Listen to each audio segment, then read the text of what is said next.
Hello everyone, good morning. Assalamu alaikum. তো এতিয়া ৰাতিপুৱা পাইছে 6:30. তো মই উঠি পেলাই ৰাতিপুৱা ইনাৰ স্কুলো আছে তো সোনকালে কৰিব লাগিব চব। ৰাতি চাউল ভিজাই থৈছিলোঁ মই, যিহেতু আজি কৈ আছিলে বহুত দিন ধৰি পিঠা খোৱা নাই, তো পাতলা পিঠা বনাম। তো ৰাতি চাউলখিনি ভিজাই থৈছিলোঁ, এতিয়া মিক্সিত এইখিনি মানে গুড়া কৰিব দিছোঁ। তো চাউলখিনি যিমানখিনি দিব লাগে মিক্সিত গুড়া কৰিলে পানীখিনি তাতকৈ অকণমান স্লাইড বেছি দিব লাগে। মোৰ প্ৰথমতে অলপ পানীখিনি বেছিয়ে গৈছিলে, পিছত মই পানীখিনি অলপ কমাই ল'লোঁ। কমাই দিলে তেতিয়া পেষ্টটো বহুত ধুনীয়া হয় আৰু আপোনাৰ পিঠাকেইটাও বহুত ধুনীয়া হয়। তো কিছুমানে এইবিলাক পিঠা বনালে পিঠা ফাটি যায়, মচমচীয়া নহয় বা বগা হৈ থাকে। তো এনেকৈ মানে মিক্সাৰটো কৰিলে পিঠাখিনি বহুত ধুনীয়া হয়। এইফালে মই জিৰা পানী মানে অলপ গৰম কৰিছোঁ, মাজে অলপ খাওঁ জিৰা পানী। তো দেখিছেনে পেষ্টখিনি কিমান ধুনীয়া হৈছে। পেষ্টখিনি অলপ মই ৰেষ্ট ল'ব দিলোঁ, এইখিনি ঢাকনিখন মাৰি থৈ ঘৰখিনিও ঝাৰু মাৰি দিলোঁ। তাৰপিছত এই চব্জিও আনি থৈছোঁ, নিৰামিষ বনাম বুলি ভাবিলোঁ। তো টাৱাখিনিত এই চাওক তেলখিনি অলপ তেল লগাই লৈছোঁ। তেলখিনি বেছি লগোৱা নাই, অকণমান লগাই পিঠাখিনি এনেকৈ টাৱাত মানে হেৰি কৰি দিছোঁ। চামুচ দি দিব পাৰি বা এনেকৈ ঘূৰাই দিলেও হয়। তো মই শ্বৰ্টকাট কৰিব সদায় মানে ঘূৰাই দিওঁ আৰু চামুচ মানে ইউজ নকৰোঁৱেই বেছিভাগ। তো এই চাইছেনে পিঠাটো কি ধুনীয়া হৈছে। এইটো ফাৰ্ষ্ট পিঠা হয়, কিন্তু বহুতৰ ফাৰ্ষ্ট পিঠা ফাটিও যায়, কিন্তু এইটো ফাটা নাই, চাইছেনে। আৰু ধুনীয়াকৈ চাব এৰাইও আহিব। তো আপোনালোকে মিক্সাৰ যদি গুড়া কৰে, তো চাউল যিমানখিনি দিব তাতকৈ অকণমান বেছি স্লাইড অলপমান বেছি পানী। চাওকচোন পিঠাখন নিজে কেনেকৈ ধুনীয়াকৈ এৰাইছে। তো এনেকৈ মই বাকীকেইখন পিঠাও বনাই লৈছোঁ। আৰু এইফালে ইনাৰ বাছো অহা টাইম হৈ গৈছে। মানে কি হয়, পিঠাটোতো বনালোঁ ইনাই খাব বুলি, তেতিয়া তাই নাখায়। পিছত তাইৰ কাৰণে আকৌ মই এক্সট্ৰাকৈ খোলা পিঠা বনাব লগা হ'ল। আৰু এই চাওক মই আৰু এখন পিঠা বনাই দেখাই দিওঁ। পেষ্টটো দেখিছেনে কিমান পাতলা হৈছে। এনেকৈ দিলে পূৰা টাৱাটোৰ লগত পূৰা মিলি যায়। আৰু তেলো একদম স্লাইড দিব লাগে, বেছি তেল দিলে পিঠাটো মচমচীয়া নহয়। অলপ তেল দিলে পিঠাটো ধুনীয়া মচমচীয়া হয়। তো আপোনালোকে এনেকৈ এবাৰ পাতলা পিঠা আৰু বনাই খাবচোন। আৰু কোনে কি পিঠা বুলি কয় পিঠাটোৰ নামটোও মোক জনাব। আৰু এইফালে মই পিঠাও বনাই আছোঁ আৰু এইফালে চব্জিও কাটি আছোঁ, কাৰণ ৰাফায়ত উঠি যাব। আৰু ৰাফায়ত উঠি গ'লে মানে ভিডিঅ' বনোৱাটো পচিবলেই নহয়। আৰু ইনেও উঠিলে, ইনেৰ টিফিন কি নিব মই আহি সুধি আছোঁ। তো তাই মানে আজি নিজৰ মৰ্জিমতেই টিফিন নিব আৰু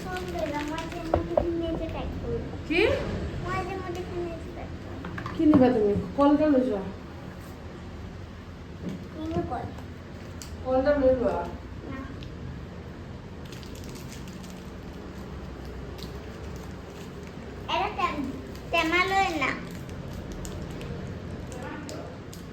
বিস্কুট খিনি থ।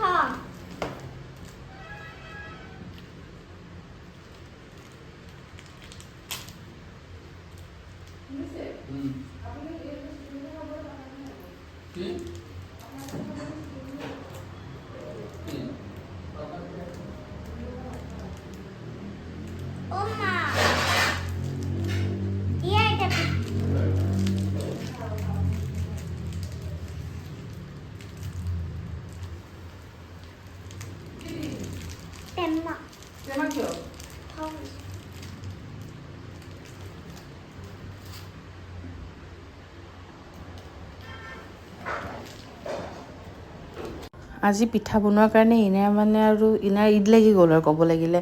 তাই টিফিনত মানে নিজৰ মন মৰ্জিমতে বস্তু নিব। তো তাই ৱেফাৰ্ছ, বিস্কুট, চকলেট এইবিলাকে চব লৈ যাম বুলি ক'লে। তো এইবিলাক নিজেই ভৰাই আছে, কি ভৰাই আছে মই নাজানো। তাই এইবিলাক নিজে আপোনালোকক দেখাম বাৰু তাই কি ভৰালে। কি কৰিছা?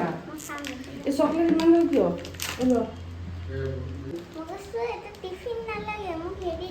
কি লাগে? কি ল'লা চাওঁ টিফিনত? এইবিলাক লৈছে, এইবিলাক খাবা। কল এটা লৈ যোৱা, ইয়াত লোৱা। এইবিলাক কল এটা লৈ লোৱা। হ'ব দিয়া, যোৱা দিয়া। তুমিতো খুৱাই লোৱা, চাহ খাই লোৱা।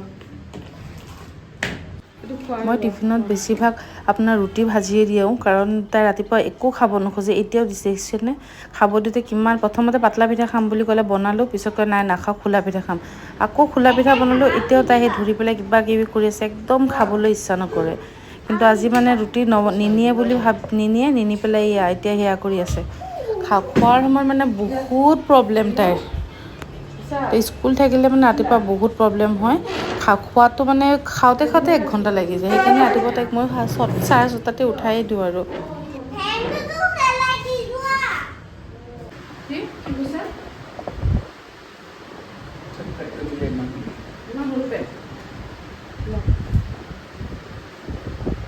বাটাৰ দি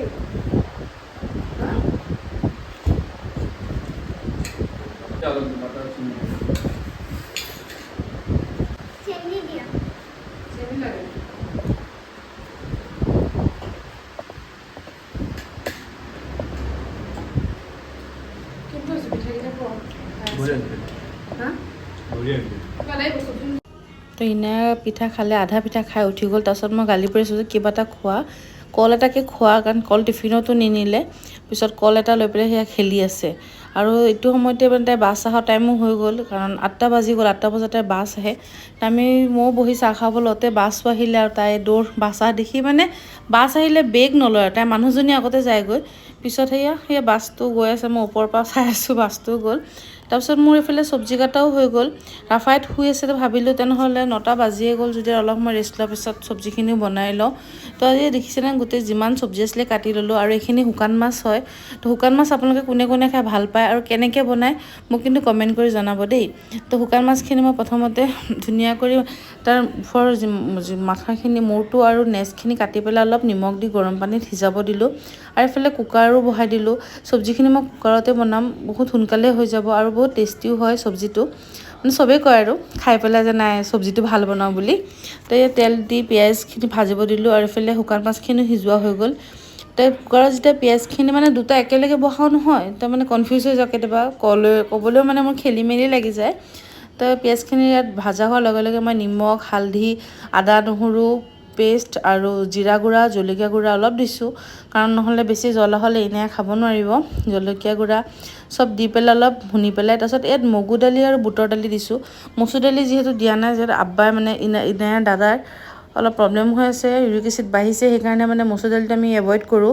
তো আপোনালোকে যদি মচুৰ দালি খায় তেন্তে মচুৰ দালি অলপ দিব। তো দালিখিনি, বুটৰ দালিখিনি ৰাতিয়ে ভিজাই থৈছিলোঁ, আৰু এতিয়া মই বুটৰ দালি, মগু দালিখিনি ধুনীয়াকৈ ধুই কুকাৰটোত অলপ সময় ভুনিব দিছোঁ। এইফালে কেৰাহীও গৰম হৈ গ'ল, তাত মই পিঁয়াজ ভাজি এইখিনি নহৰু আৰু জলকীয়া যিখিনি শুকান মাছত দিম, হেণ্ড ব্লেণ্ডাৰত এইখিনি অলপ মাৰি লৈছোঁ, নহ'লে গোটা গোটা হৈ থাকিলে ভাল নালাগে, আৰু মিক্সিত দিলে মানে একেবাৰে পিচি পেষ্ট হৈ যায় ন, তেতিয়াও মানে আপোনাৰ টেষ্টটো নুঠে। সেইকাৰণে সদায় শুকান মাছত দিলে এনেকৈ অলপ থেতালি দিব, পটা গুটি দি বা শিলগুটি থেতালি দিব, নহ'লে এনেকৈ ব্লেণ্ডাৰত অলপ মাৰি দিব।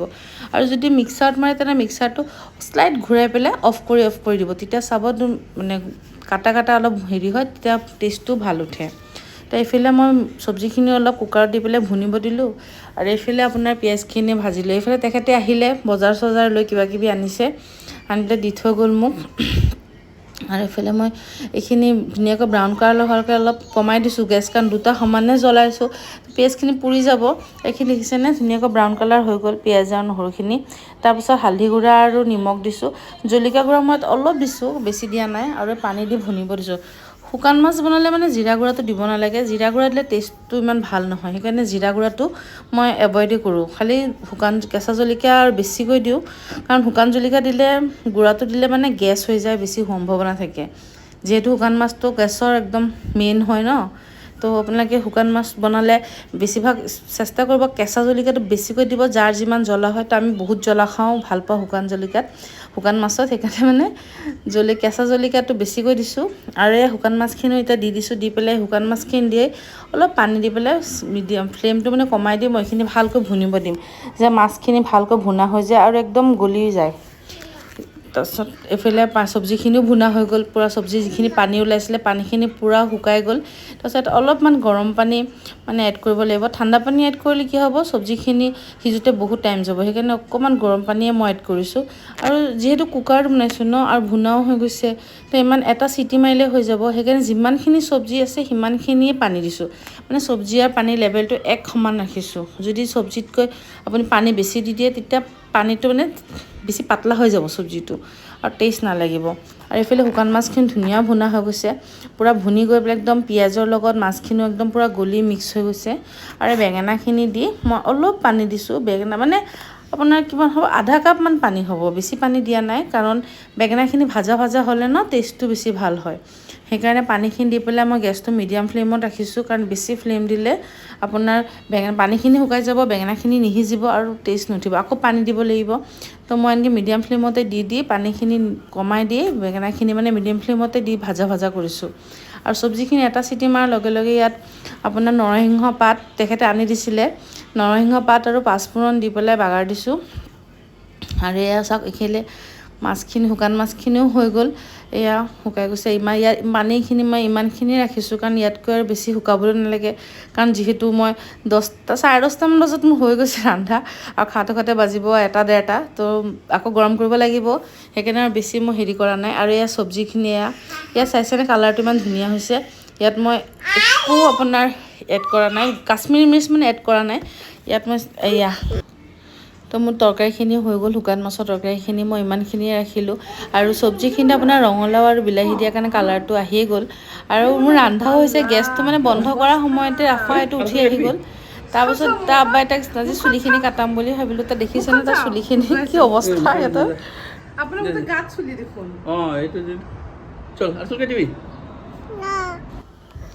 এইখন হৈছে আমাৰ লাঞ্চ থালি, নিৰামিষ, বেঙেনা তৰকাৰী আৰু অলপ মটন তৰকাৰী আছিলে, ডাল আৰু আপোনাৰ তিয়হ আৰু ভেন্দি ভাজি। মোৰ ভাইটি হেয়াৰকাটটো দেখিছে, আধা কাটিব দিলে আৰু আধা কাটিব নিদিলে। ইয়াচোন থিয় হোৱা, পিছত ঘূৰা, দেখিছে।